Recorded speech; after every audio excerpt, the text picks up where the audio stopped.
Amém. Boa tarde. Boa tarde, minhas irmãs e irmão.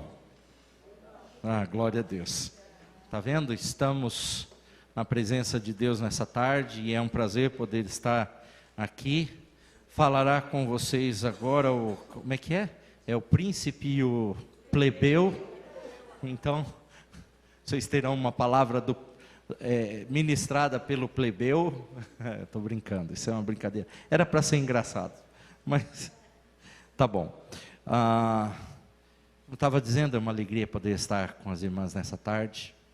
Eu gostaria de falar sobre um assunto, um tema, que foi bastante compartilhado hoje aqui já. Diz respeito às nossas batalhas, às nossas lutas. E lutas quem não tem, né? A irmã dando testemunho da vida dela hoje à tarde, e eu lembrei em partes do meu. É tão difícil quando você recebe uma notícia triste, ou quando você é pego de surpresa em alguma coisa. Então eu tive algumas já, uma paralisia facial de Bell, depois tive trombose e tantas outras coisas, e a gente vai passando por elas todas, né? É complicado isso, mas Deus nos dá graça, vencendo batalhas. Batalhas todas nós as temos. Quero convidar você a abrir a palavra de Deus, livro de 1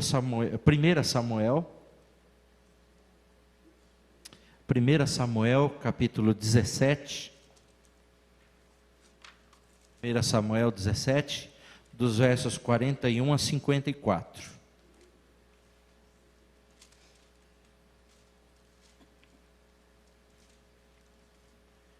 Samuel 17, de 41 a 54. A palavra de Deus nos diz assim. O título desse texto é: Davi encontra-se com o gigante e mata-o. Verso 41. Filisteu também se vinha chegando a Davi, e o seu escudeiro ia diante dele. Olhando o filisteu e vendo a Davi, o desprezou, porque era moço ruivo e de boa aparência. Disse o filisteu a Davi: sou algum cão para vires a mim com paus? E pelos seus deuses amaldiçoou o filisteu a Davi. Disse mais o filisteu a Davi: vem a mim e darei a tua carne às aves do céu e às bestas feras do campo. Davi, porém, disse ao filisteu: tu vens contra mim com espada e com lança e com escudo, eu, porém, vou contra ti em nome do Senhor dos exércitos, o Deus dos exércitos de Israel, a quem tens afrontado. Hoje mesmo o Senhor te entregará nas minhas mãos. Ferir-te-ei, tirar-te-ei a cabeça e os cadáveres do arraial dos filisteus, e os cadáveres, do arraial dos filisteus darei hoje mesmo às aves dos céus e às bestas feras da terra, e toda a terra saberá que há um Deus em Israel. Saberá toda essa multidão que o Senhor salva, não com espada nem com lança, porque do Senhor é a guerra, e Ele vos entregará nas nossas mãos. Sucedeu que, dispondo-se o filisteu a encontrar-se com Davi, este se apressou e, deixando as suas fileiras, correu de encontro ao filisteu. Davi meteu a mão no alforje e tomou dali uma pedra, e com a funda lhe atirou, e feriu o filisteu na testa. A pedra encravou-se-lhe na testa, e ele caiu com o rosto em terra. Assim prevaleceu Davi contra o filisteu, com uma funda e com uma pedra, e o feriu e o matou, porém não havia espada na mão de Davi. Pelo que correu Davi e, lançando-se sobre o filisteu, tomou-lhe a espada e desembainhou-a, e o matou, cortando-lhe com ela a cabeça. Vendo os filisteus que era morto o seu herói, fugiram. Então os homens de Israel e Judá se levantaram e jubilaram, E perseguiram os filisteus até Gate e até as portas de Ecrom. E caíram filisteus feridos pelo caminho de Saarim até Gate e até Ecrom. Então voltaram os filhos de Israel de perseguirem os filisteus, e lhe despojaram os acampamentos. Tomou Davi a cabeça do filisteu, e a trouxe a Jerusalém. Porém as armas dele pôs-la Davi na sua tenda. Aqui a gente tem a figura, tem quase que uma cena clara de uma batalha acontecendo.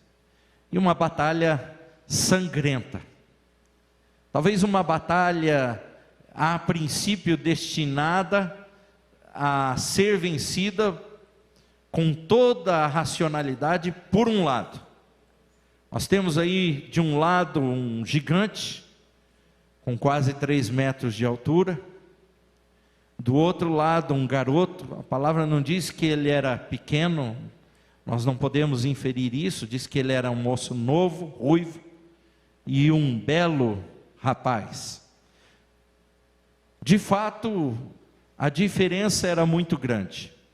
Davi portava nas suas mãos unicamente um alforge. E em outro texto a gente vê que ele recolhe 3 pedras, e é o suficiente para ele, para lutar contra um gigante. E uma funda, que nada mais é do que, agora no nosso contexto brasileiro, um estilingue, né? É um objeto com uma alça só, você coloca uma pedra, gira e atira. Do outro lado nós temos um gigante de 3 metros, e a palavra de Deus diz que só a lança que ele tinha nas suas mãos, o cabo dessa lança era quase que uma tora, quase que um tronco. A ponta da lança pesava 7 quilos. Você tem uma noção do que é isso quando você pega um saco de arroz de 5 quilos.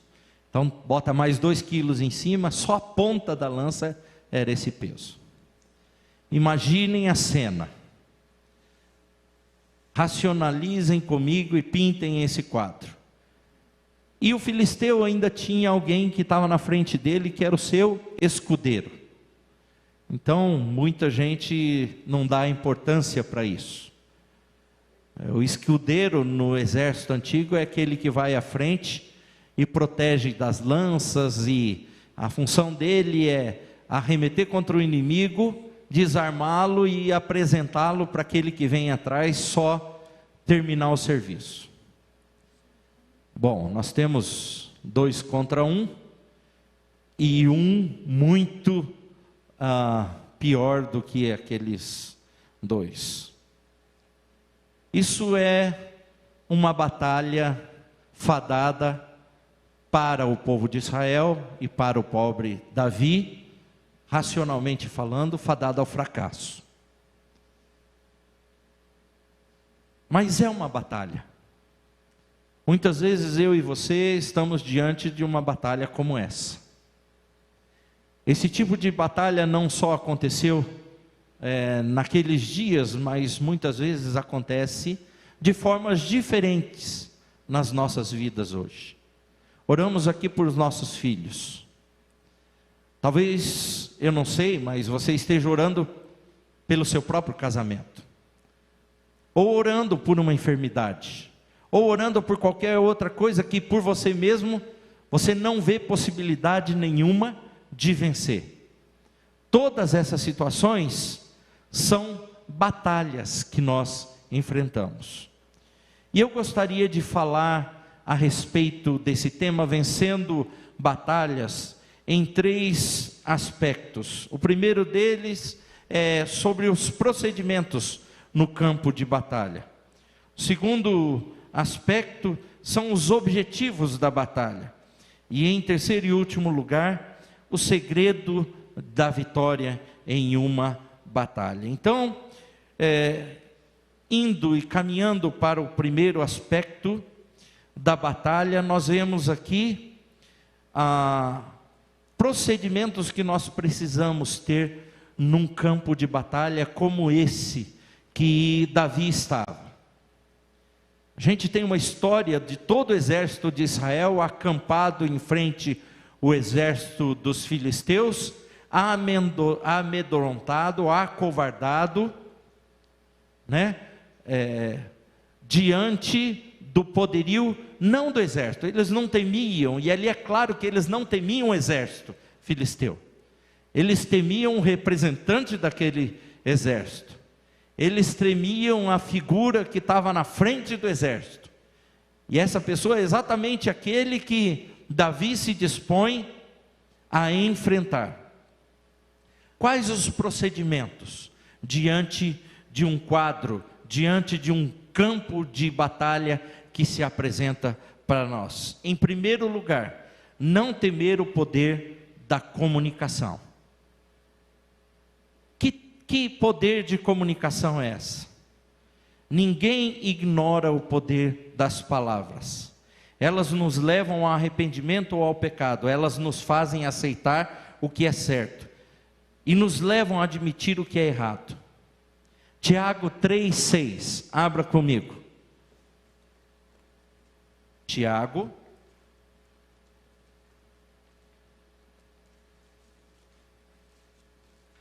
se alguém achar, pode ler. Tiago 3, versículo 6.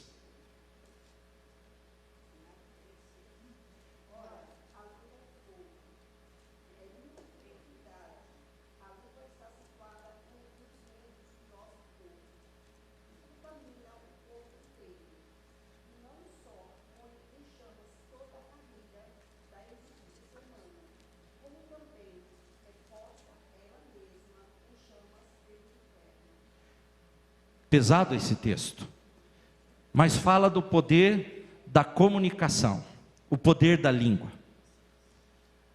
Tiago diz que a língua é fogo. As nossas palavras, na verdade, podem incendiar a nossa vida, destruir tudo aquilo que construímos ao longo da nossa existência.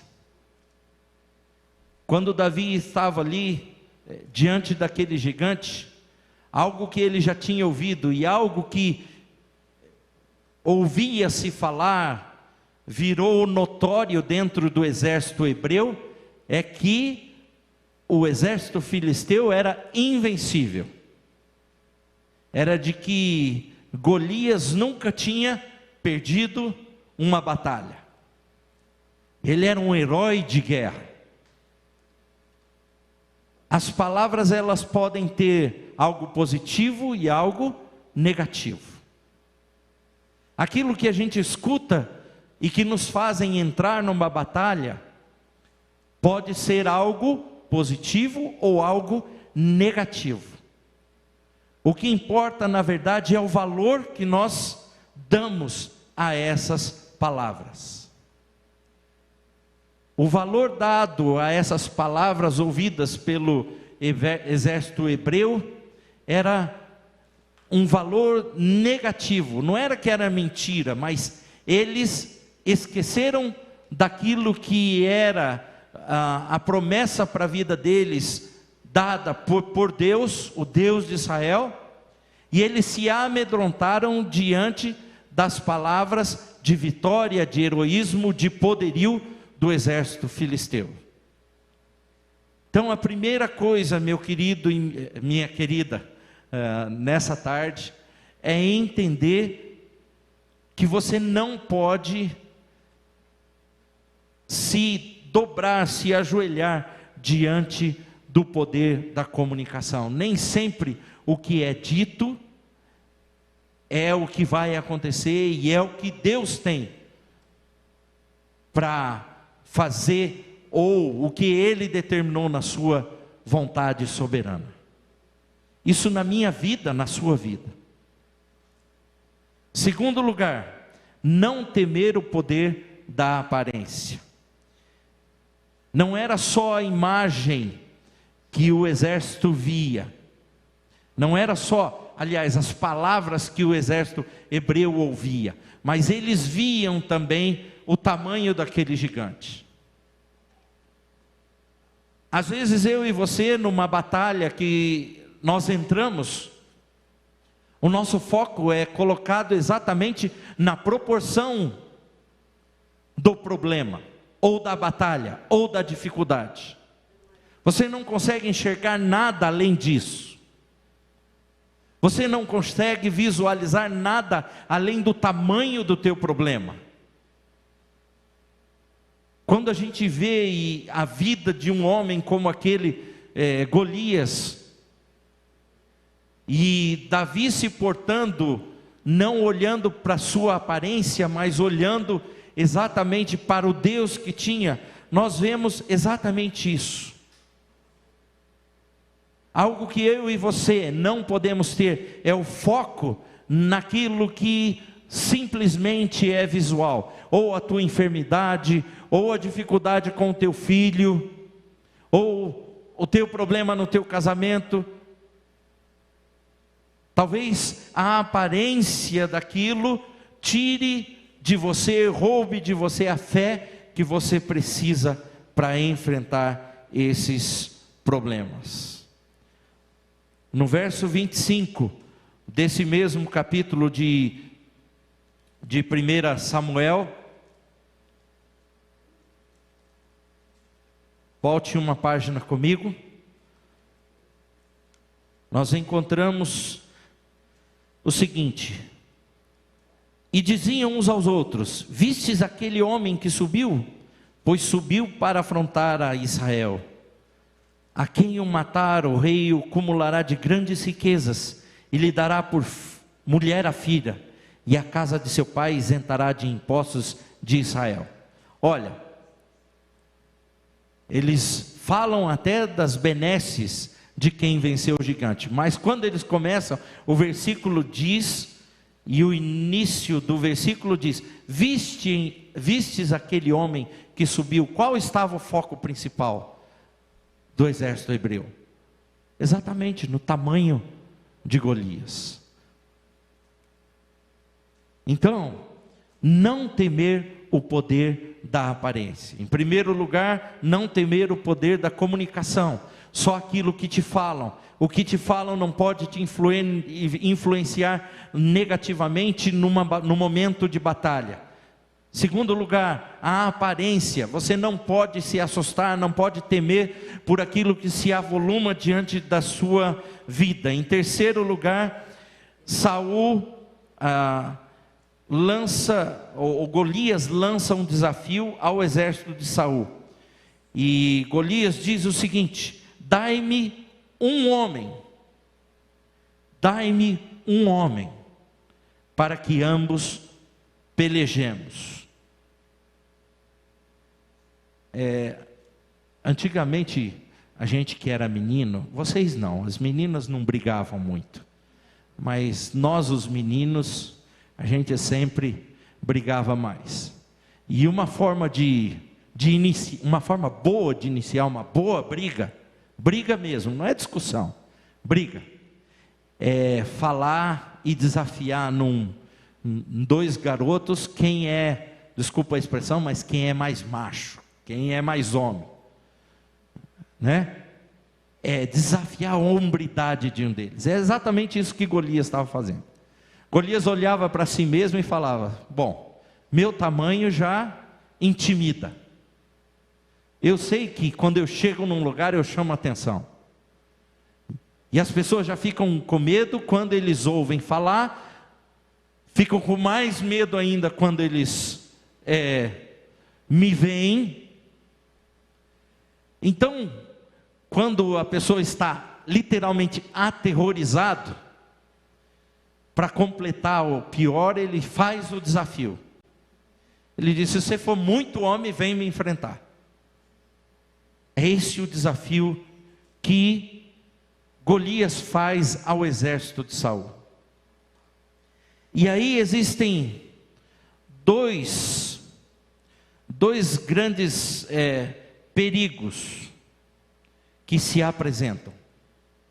O primeiro deles, com essa questão do desafio, é quando esse desafio ele se torna prolongado. Não basta um dia. Você ouve isso um dia, depois você ouve isso segundo dia, aí não aparece ninguém, se ouve o terceiro, aí aquilo vai, passa de temor para terror, aquilo vai se transformando na sua vida, aquilo vai crescendo dentro de você, aquilo só vai se acentuando. Quanto mais prolongado é o tempo da ameaça, pior é o terror, ou mais se vai acentuando o problema. Na verdade, a convivência prolongada com o desafiante vai desgastar a fé. Isso acontece conosco. Quanto mais tempo você se submete a uma batalha, sem enfrentá-la, sem se posicionar, sem tomar posição clara diante dela, a propensão de você desistir, se acovardar, se isentar e fugir da batalha, é muito maior. E aí vem o segundo detalhe depois disso, que é o nível do desafio. E esses dois níveis, eles são exemplificados da seguinte forma: em primeiro lugar é o desafio geral, e em segundo, o desafio particular. Primeiro, Golias desafia todo o exército. E um dia, 2 dias, e a gente vai aí dias, aquele desafio geral. Depois, quando aparece em um homem corajoso, e finalmente aparece alguém, o desafio passa a ser pessoal. Não fica só no geral. Isso significa o seguinte para mim e para você: que numa batalha, eu e você, nós somos levados pelo meio que nos rodeia. Então eu faço parte de um todo, eu faço parte de uma família, eu faço parte de uma sociedade, eu faço parte de uma comunidade, e tudo aquilo me envolve no problema que eu estou passando, e muitas vezes aquilo vai me afligindo, vai me enfraquecendo, e quando finalmente me restam algumas forças, e eu me disponho a enfrentar, aquele desafio passa a ser pessoal. Essa é uma grande verdade. É uma grande verdade, por exemplo, para a igreja dos nossos dias. Estava comentando com a Lourdes agora há pouco. A gente está sentado aqui falando sobre orar pelos nossos filhos. E pelos nossos problemas também, pelos nossos motivos de oração. E de tantos outros que nos têm acompanhado e que nos assistem. A impressão muitas vezes é que a gente não encontra mais saída. Nada nesse mundo, e realmente nada nesse mundo, nos oferece uma saída para os nossos problemas. Nem o que nós conhecemos como programas evangélicos na televisão, quando você liga lá, nem eles mais te dão uma esperança e uma saída. A verdade, nós vamos afunilando e eles vão nos afunilando e nos apertando até questionar a nossa própria fé ou a sua fé pessoal. E é exatamente essa a estratégia do nosso inimigo, do diabo, na vida daqueles que são tementes a Deus. No campo de batalha acontece isso comigo, acontece isso com você, minha querida irmã. E acontece com todos aqueles que estão nos acompanhando agora. A intenção deste mundo, desse século, é destruir as nossas resistências, é destruir aquilo que nós cremos, é destruir aquilo que nós acreditamos. Quando eles não conseguem no coletivo, eles tentam na sua vida particular enfraquecer, te atacar, tirar a tua fé, derrubar a tua coragem, para enfrentar uma batalha.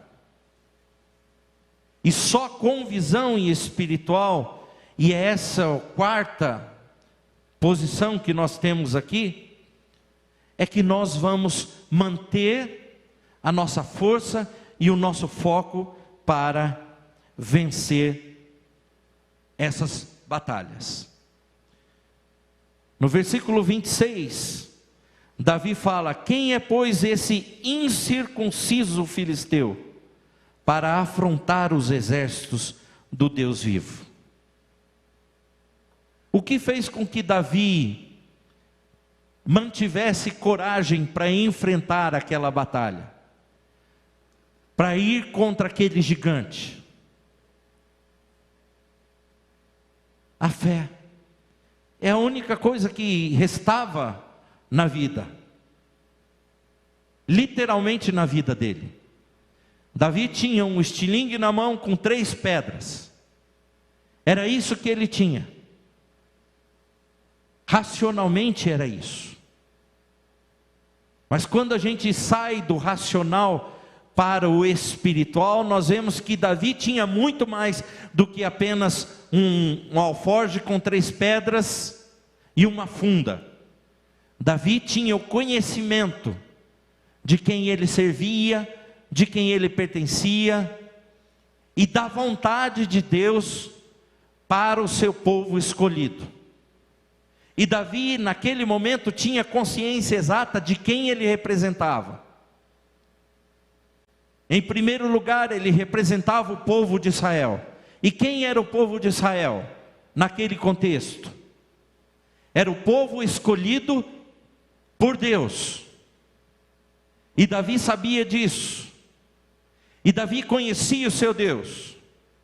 Quando ele pastoreava nos campos, ele teve muito tempo de conhecer a Deus, de experimentar através da sua própria vida o poder de Deus, defendendo aquelas ovelhas. E ele sabia que não seria um gigante de 3 metros, com todo o seu aparato militar, que poderia vencer a fé em um Deus todo-poderoso, criador de todas as coisas.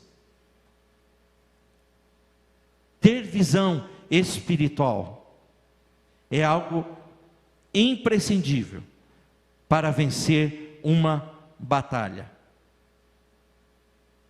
Usar os talentos naturais. O que Deus te deu, minha irmã? O que você pode fazer? O que você pode fazer? Como Deus te fez? Você conhece? Você olha para si mesmo e se vê como diante de Deus? Como uma pessoa derrotada, como uma pessoa que não tem mais esperança, como uma pessoa que já perdeu a batalha, ou você olha para si e você fala: não, eu tenho algo que Deus me deu, com o qual eu posso lutar. Quais são os talentos? O que Deus fez em você e faz através de você? Lembre-se que Deus deu dons específicos a cada um de nós. Aqueles que experimentaram da graça redentora, salvadora de Jesus Cristo, a cada um de nós foi dado dons. Nós temos armas espirituais. Talvez você não tenha 3 pedrinhas, talvez você não tenha uma funda, mas Deus te deu algo com o qual você pode lutar. Quanto tempo você ora? Quanto tempo você lê a Bíblia? Como você tem pregado? Como você tem se portado como filho de Deus? Existe um comparativo que você precisa fazer nessa tarde, nesse quesito de vencer batalhas. Você precisa, diante desse texto de Samuel, se comparar ou ao exército de Israel, ou à pessoa e à figura de Davi. Com quem você se assemelha nessa tarde? Davi, no mínimo, tinha bastante tempo cuidando das ovelhas, para ficar, brincando de tiro ao alvo. E mesmo que ele não tivesse tanta certeza que ele ia acertar aquele gigante, ele tinha fé, como nós dissemos antes, de que de qualquer forma Deus derrubaria aquele gigante diante dele. Mas ele usou a sua habilidade, ele se preparou para aquilo. De que forma você tem se preparado para vencer as suas batalhas? Você tem sentado na água na sombra com água fresca, falando: Deus, vença todas as batalhas por mim. Isso é muito fácil, mas Deus quer de você, ou requer de você, usar aquilo que Ele te deu, seus dons, seus talentos, como foi com Davi. As nossas batalhas, elas são vencidas hoje também com os nossos talentos. Tenha uma palavra de fé. Lamentações 3:21, eu compartilhei com a Lourdes, diz: quero trazer à memória aquilo que pode me dar esperança. Traga à sua memória a palavra de Deus, aquilo que pode gerar fé no seu coração. Se você mesmo não tem essa fé, permita que Deus gere essa fé. Permita que Deus fale com você. Permita que a palavra de Deus gere esperança no seu coração. Gere as armas necessárias para você lutar as suas batalhas. Nós não podemos de forma alguma ficar só no campo da murmuração. Ai, que difícil. Hoje, a irmã disse, há 15 dias atrás, hoje está muito frio, então eu não vou na igreja. Hoje está muito calor, eu também não vou na igreja. Hoje choveu, eu não vou na igreja. Amanhã fez muito sol, também é motivo para não ir na igreja. E ir à igreja aqui não significa nada, de verdade. É só uma figura de ilustração que eu estou dando para você, de por que muitas vezes nos dobramos, saímos como derrotados diante de uma batalha. Precisamos de fé, precisamos antecipar-se ao inimigo. Versículo 48 diz que apressou-se Davi e correu ao combate a encontrar-se com o filisteu. Filisteu fala para ele: acaso eu sou cachorro para você vir comigo com paus? Porque viu simplesmente a funda na mão dele. Falou: você não tem armadura, você não tem espada, você não tem nada, você não tem lança, você não tem flecha, você tem um saquinho aí com 3 pedras e um estilingue. Eu sou um homem de 3 metros, eu sou um guerreiro habilidoso, eu afronto todo o exército. Quem que é você? Você acha que eu sou um cachorro? Eu fico imaginando a cena. Quando ele termina de falar isso, ele injuria ao Deus de Davi. Quando ele termina de falar, Davi fala: olha, você está, agora mesmo é que você mexeu com quem você não podia. Porque até você falar que eu sou um cachorro porque vou contra você com pau, não tem problema, você não está ofendendo ao meu Deus. Mas agora que você ofendeu a Deus, agora você vai ver. E Davi parte para cima. Deve ser muito engraçado uma cena dessa. O exército filisteu e o exército hebreu, no mínimo nesse momento, se levanta para ver o que está acontecendo. Davi saiu correndo. Davi partiu para cima do gigante. O que é isso? Em vez de sair correndo dele, foi para cima. Vai morrer, certamente. Não é assim. Não é correndo do problema que você vai vencer batalhas. Minha querida irmã, não é correndo dos problemas que você vai vencer batalhas. O cristão é chamado para se levantar. A igreja é chamada a se levantar. Eu gosto daquele versículo que diz que as portas do inferno não prevalecerão contra a igreja.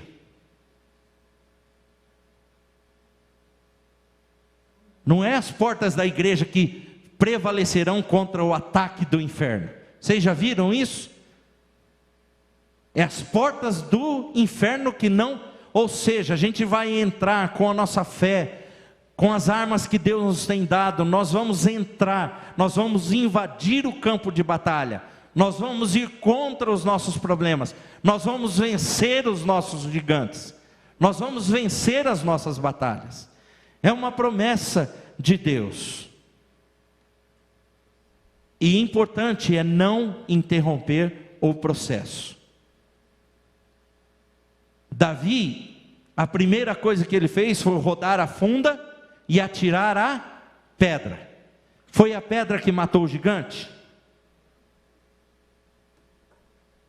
E se Davi tivesse só jogado a pedra, o gigante tivesse caído, aí ele tivesse parado assim, olhado para os dois exércitos e falado: ei, olha só, caiu o gigante. Qual risco ele corria? De que aquele gigante levantasse e viesse para cima dele. Mas antes que isso acontece, o que é o todo do processo? É terminar literalmente o serviço. E ele tinha profetizado, por fé ele tinha dito: eu vou cortar a sua cabeça e a cabeça dos filisteus, embora a cena seja sangrenta, mas ela é real. Ele cumpriu isso. Quando aquele gigante cai, mais que depressa, ele vai, corre, pega a sua espada e acaba o serviço, para garantir. Não fuja no meio do processo. Não é porque a batalha arrefeceu, resfriou. Muitas vezes a gente dá graças a Deus, né? Está no meio da batalha, deu uma folguinha, e aí a gente relaxa, deixa para lá. Não, vamos botar para baixo do tapete, tá bom assim, mais ou menos já está resolvido, né? Não está resolvido todo, mas já deu uma ajuda, eu estou feliz, Deus, obrigado, acaba por isso. Não, saiba que a função para nós vencermos batalha é continuar, é persistir, é não interromper. Quais foram os objetivos dessa batalha, descrita aqui em 1 Samuel 17? Quais são os princípios bíblicos que nós aprendemos com esses objetivos? Em primeiro lugar, tirar a afronta ao reino de Deus.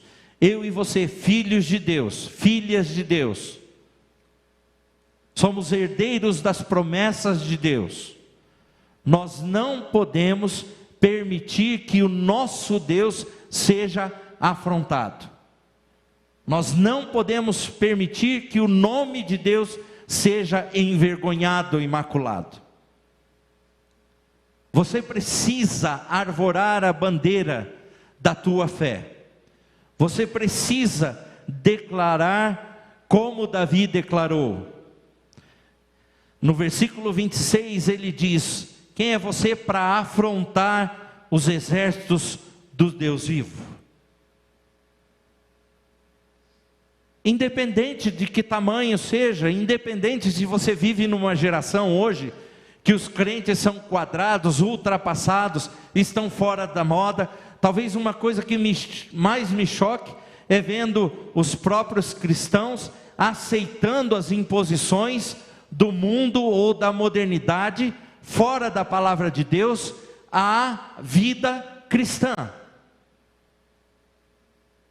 E não admira muitas casas de cristão onde as pessoas falam: não, isso é normal, nós estamos vivendo uma época que isso vai acontecer mesmo, não tem problema, vamos conviver com isso pacificamente. A batalha, nós vivemos numa batalha, minhas queridas, que ela não nos permite aceitar aquilo que o mundo impõe quando vai contra a palavra de Deus. Somos chamadas a nos levantar, a arvorar a bandeira do nosso Senhor,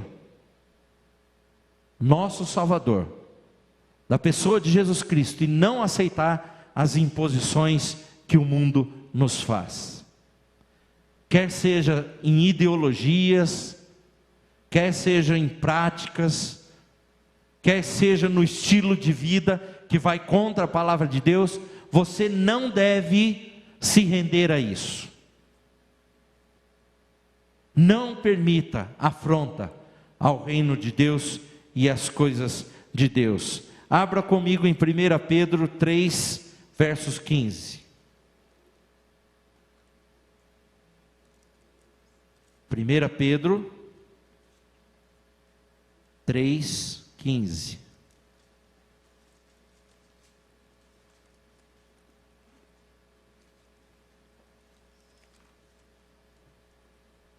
A palavra de Deus nos diz: antes santificai a Cristo como Senhor em vosso coração, estando sempre preparados para responder a todo aquele que vos pedir razão da esperança que há em vós. Preste atenção nesse versículo: santificai a Cristo como Senhor. Cristo já não é santo? Sim, Cristo é santo, mas você não é. E quando você se torna, ou você se esforça para tornar santo, então você está santificando a Cristo na sua vida, no seu coração. E para isso vocês precisam, e a palavra está dizendo isso, guardar os princípios, a doutrina, a palavra de Deus estabelecidas pelo próprio Deus na Bíblia Sagrada. Segundo lugar, dar testemunho do poder de Deus. Versículo 46 de 1 Samuel, Davi diz: toda a terra saberá que há Deus em Israel. Isso é testemunho. Quando você vence uma batalha e você, no Senhor, pode vencer as suas batalhas, o sucesso da batalha deve glorificar o nome de Deus. E em terceiro lugar, o sucesso da batalha deve edificar os irmãos. E por isso nós damos testemunhos daquilo que Deus fez, das vitórias que nós temos. E por isso na Bíblia está registrada uma história como essa de Davi, com aquilo que lhe parecia impossível vencer, para que nós sejamos edificados. A palavra diz que depois que o gigante caiu, e Davi levanta a cabeça daquele gigante, o que acontece com o exército hebreu? Eles se sentem o quê? Encorajados. E eles levantam imediatamente, tomam as suas espadas, tomam o seu armamento de guerra e vai para cima do exército filisteu, e diz que eles foram derrotados numa grande batalha, e não acabou ali naquele vale, ela se estendeu, porque enquanto os filisteus fugiam, o exército hebreu perseguia e continuava atacando, até derrotar todo o exército filisteu. Isso mostra que muitas vezes a batalha de um, ou a vitória na batalha de um, quando testemunhado, fortalece os outros, fortalece ao seu irmão, fortalece a sua irmã. Às vezes nós cristãos temos uma mania muito ruim. Quando nós vencemos alguma coisa, a gente guarda aquilo para a gente mesmo. E outras pessoas muitas vezes estão passando nas mesmas lutas que nós estamos passando, e elas precisam somente do nosso testemunho. E qual o segredo então da vitória? O segredo da vitória está no verso 45, quando Davi diz: eu vou a ti em nome do Senhor dos exércitos, o Deus dos exércitos de Israel, a quem tens afrontado. O segredo da vitória é quando o nome do próprio Deus é glorificado. O segredo da vitória é quando, como Neemias 4:20 diz, o nosso Deus pelejará por nós. O segredo da vitória é quando aquele que te dá forças, aquele que luta por você, aquele que é teu general de guerra, aquele que vai à frente das suas batalhas, aquele quem te dá os dons, os talentos, aquele quem te levanta quando você está caído, quando você está fraco, aquele que é a tua companhia quando você se sente só, o nome daquele é glorificado, e esse é o Deus dos exércitos. Não é o Deus de hoje, é o Deus de ontem, é o Deus de hoje, e será o Deus de sempre, é o mesmo Deus. O segredo da vitória das batalhas não está em nós, mas no Deus a quem servimos. E quando servimos, e quando reconhecemos isso, e quando praticamos aquilo que nós falamos nessa tarde até aqui, então esse Deus é glorificado, o nome dele é exaltado, e as portas do inferno não prevalecem contra a igreja do Senhor. Ele nos dá a vitória. Vencer as batalhas, e vencendo as batalhas, só é possível quando temos um Deus fiel, Deus criador de todas as coisas, ao nosso lado, e quando nos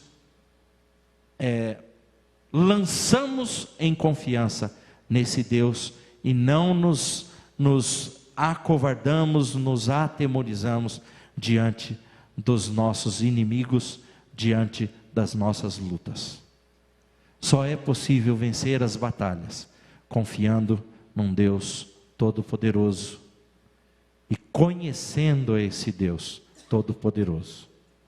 Que o Senhor possa abençoar a sua vida, que o Senhor possa fazer de você um vencedor, como foi com Davi. Que você não se dobre diante das dificuldades, quer sejam quais forem essas dificuldades. Que você saiba sempre que existe um Deus, que mesmo que você só tenha 3 pedrinhas e um estilingue, ou então uma funda, esse Deus, ele pode usar tudo aquilo que você tem para vencer qualquer batalha que você enfrente. Que você seja vitoriosa nesse Senhor Todo-Poderoso. Vamos orar? Pai amado, muito obrigado porque o Senhor é um Deus fiel. O Senhor foi com Davi, o Senhor foi com tantos outros servos teus na história da Bíblia, e o Senhor continua sendo e é conosco e vai ser para todo sempre. O Senhor é poderoso, e o Senhor é aquele que vence as nossas batalhas. Pai amado, eu quero interceder a Ti, se nessa tarde tem alguém, Senhor, desmotivado, talvez já entregando, Senhor, as lutas, as dificuldades, as batalhas enfrentadas, Deus amado, levanta essa pessoa em nome de Jesus, que essa consciência de que o Senhor é nosso general, o Senhor usa aquilo que o Senhor mesmo nos deu para enfrentarmos as nossas dificuldades, as nossas guerras, os nossos impossíveis. Deus, que o Senhor fortaleça essa vida, que nós saibamos que os nossos impossíveis são possíveis para o Senhor. Senhor, nos dá a vitória, nos ajuda, abençoa a cada uma das irmãs aqui, aqueles também que nos assistem, Pai, aonde quer que estejam, que eles não se sintam só, mas que eles saibam que existe um Deus poderoso, um Deus que guerreia e luta suas batalhas com eles aonde quer que estejam, para que o Teu nome seja glorificado, em nome de Jesus, amém. Amém. Vamos ficar em pé, receber a bênção nessa tarde. Que a graça do nosso Senhor Jesus Cristo, o amor de Deus, o Pai, as consolações, a presença, a comunhão, do Espírito Santo de Deus estejam presentes em cada vida nessa tarde,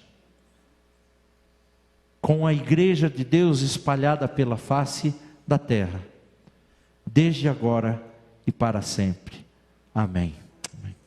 Deus abençoe. Pode sentar.